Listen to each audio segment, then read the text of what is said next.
dan dia sangat ingin untuk berada di sisimu, mengurangi kesepianmu yang 2 kali lipat besarnya.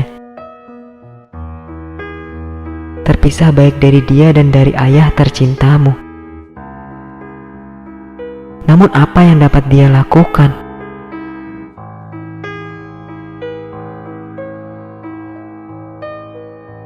Tiba-tiba sebuah gagasan datang padanya. Dia menunjuk ke arah tendanya di kejauhan dan berkata, "Kau adalah orang yang tulus dengan hati yang mulia. Aku percaya padamu.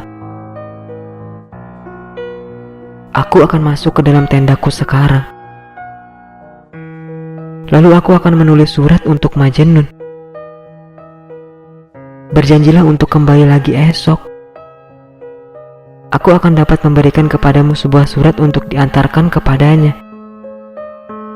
Maukah kau berjanji?"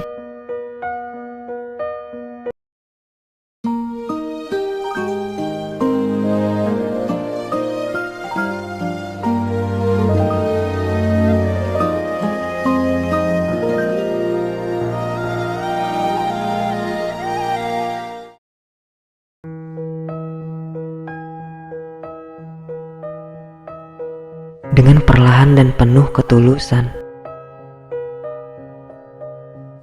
aku pun mulai menceritakan tentang hidupmu kepadanya. Aku mengatakan kepadanya, Majnun hidup sendirian, seperti seorang petapa, tanpa teman atau keluarga. Dia sendirian bersama dengan kenangan tentang cintanya.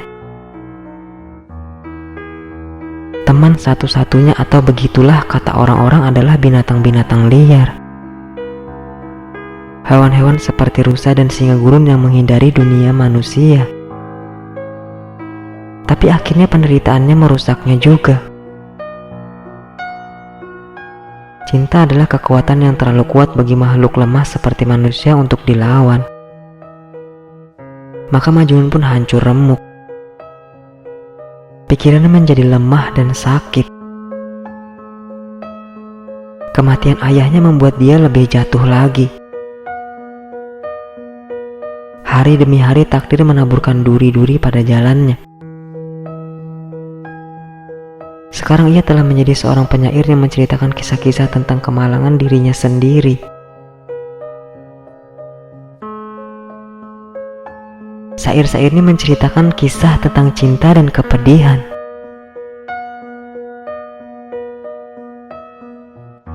Air matanya jatuh dari matanya seperti hujan yang berasal dari awan di musim semi. Dan ketika ia menceritakan tentang kematian ayahnya, kata-katanya akan melelehkan hati yang paling beku sekalipun.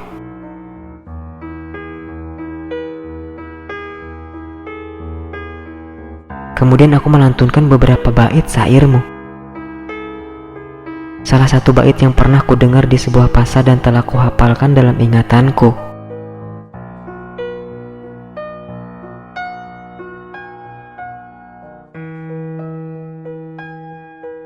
Sebuah desahan panjang keluar di bibirnya. Kepalanya terkulai seolah-olah dia akan jatuh pingsan atau bahkan mati. Dia menangis. Betapa hebat tangisnya. Sampai tidak ada air mata yang tersisa untuk mengalir. Dan selama ia menangis, dia mendoakan arwah ayahmu. Dan dia sangat ingin untuk berada di sisimu, mengurangi kesepianmu yang 2 kali lipat besarnya. Terpisah baik dari dia dan dari ayah tercintamu. Namun apa yang dapat dia lakukan?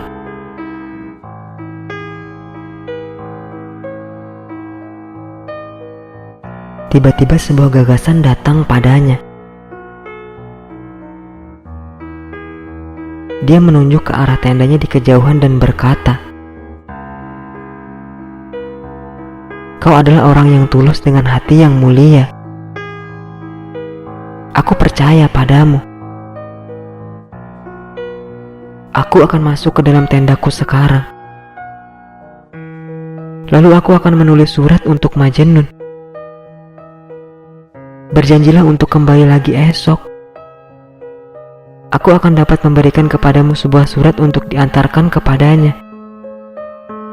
Maukah kau berjanji?" Aku pun berjanji. Dan keesokan harinya aku datang ke tendanya untuk berkabung atas ayahmu. Dia telah mengenakan baju biru gelap. Dia terlihat seperti bunga violet padang pasir terindah yang pernah kulihat. Di balik lipatan bajunya dia telah menyembunyikan selai surat.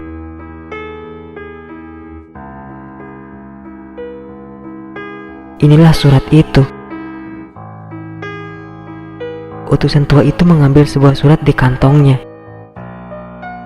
dan menyerahkannya kepada Majnun. Pada awalnya Majnun tidak bereaksi apa-apa. Dia menatap kertas kulit itu di tangannya seakan-akan sedang bermimpi. Apakah ini terlalu berlebihan untuk ia terima? Apakah surat dari kekasihnya datang terlalu cepat?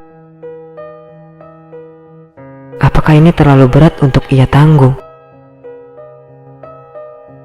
Tiba-tiba ia kembali sadar. Ia bagaikan orang yang dirasuki oleh beberapa iblis gila yang berniat untuk mencabik-cabiknya. Tubuhnya tersentak ke sana kemari, sampai akhirnya ia mulai berputar-putar seperti seorang darwis yang kehilangan kesadarannya. Ia berputar sangat cepat hingga tubuhnya tampak kabur. Akhirnya keringat bercucuran dari kulitnya. Ia pun terjatuh di kaki orang tua itu. Di sana Majnun berbaring, seperti lelaki yang jatuh pingsan akibat meminum terlalu banyak anggur. Sama sekali tidak sadarkan diri. Namun, sepanjang serangan kegilaannya yang tiba-tiba itu,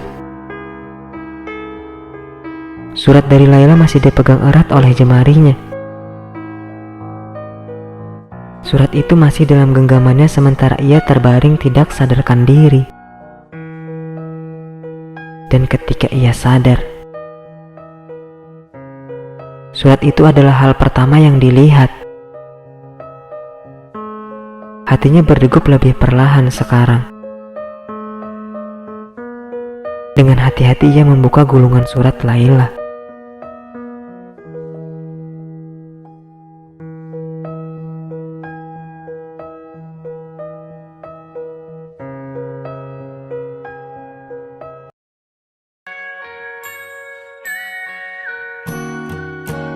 You are my sunrise, you are the daylight, hide in the shadows of my mind.